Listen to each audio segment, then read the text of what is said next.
Jurusan Ilmu Ekonomi dan Studi Pembangunan Fakultas Ekonomi Universitas Tadulako menyelenggarakan kuliah tamu dengan tema Fenomena Nilai Tukar Rupiah yang dibawakan oleh Kementerian Keuangan atas nama Dalyono SEMBA bertempat di BT1 Fakultas Ekonomi Universitas Tadulako Selasa 22 September 2015. Puluhan peserta dari mahasiswa maupun dosen memadati ruangan untuk menyimak materi yang diberikan. Para peserta yang hadir dalam kegiatan tersebut mengganti aktivitas kuliah rutin mereka dengan kuliah tamu tersebut. Acara dibuka oleh Wakil Dekan Bidang Akademik Fakultas Ekonomi Universitas Tadulako dan dilanjutkan dengan pemaparan materi. Menurut data dari Kementerian Keuangan, penurunan nilai tukar rupiah disebabkan oleh harga komoditas global yang menurun. Penurunan pertumbuhan hampir dialami semua negara di dunia. Perhatikan pada tanggal 1 kemarin, Cina mendevaluasi yuan mereka sampai dengan hampir 20%. Kenapa didevaluasi? Supaya lebih kompetitif. Saat ini ekspor Tiongkok itu turun 8,52%, besar sekali sebenarnya. Untuk itu mereka mendorong supaya lebih kompetitif di mana caranya yuannya didevaluasi.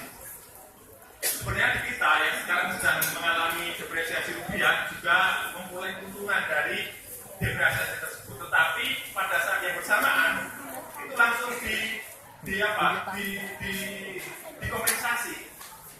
dikompensasi secara negatif oleh harga komoditas global itu.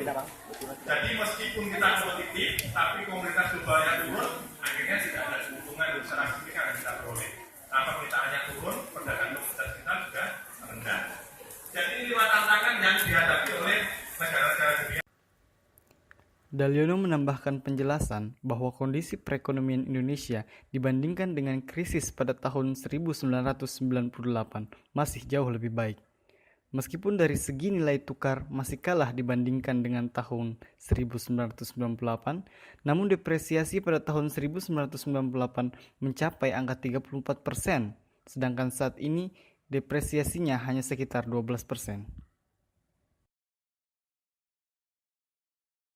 Kemudian pada saat global krisis tahun 2008, 2009, 2007, 2008, kita lihat kondisi kita lebih baik. Kondisi kita di atas. Ini Asian Financial Crisis, ini Global Financial Crisis. Pertumbuhan kita relatif di atas dibandingkan negara yang lain.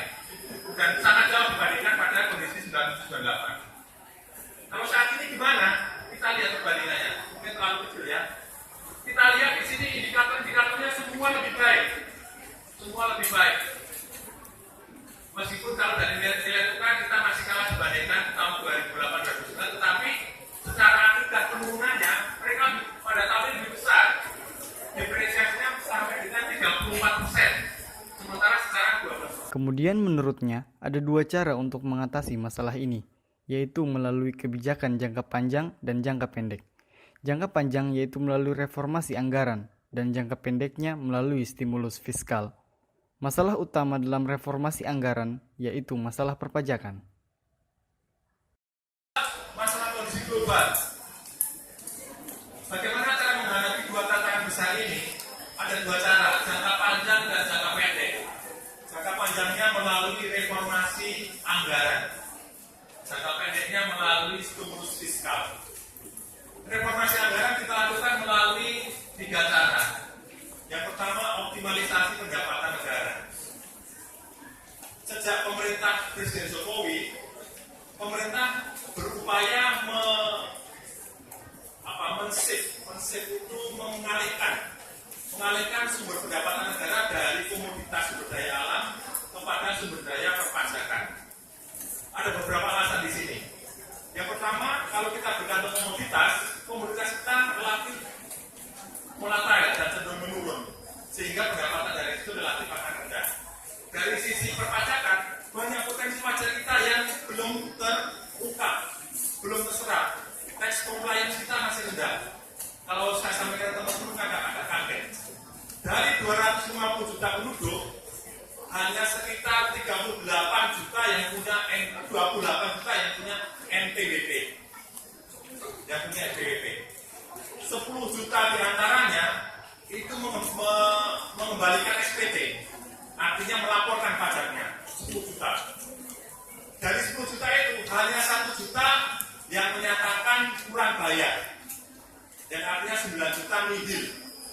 Nihil itu artinya tidak ada utang pajak. Teman-teman percaya dengan juta itu semuanya tidak ada utang pajak? Wallahu a'lam. Teman-teman bisa cek nanti. Di bagian terakhir acara diadakan sesi tanya jawab, lalu acara ditutup dengan penyerahan plakat dan foto bersama. Muaz Albana, Imran, LPM Produktif melaporkan.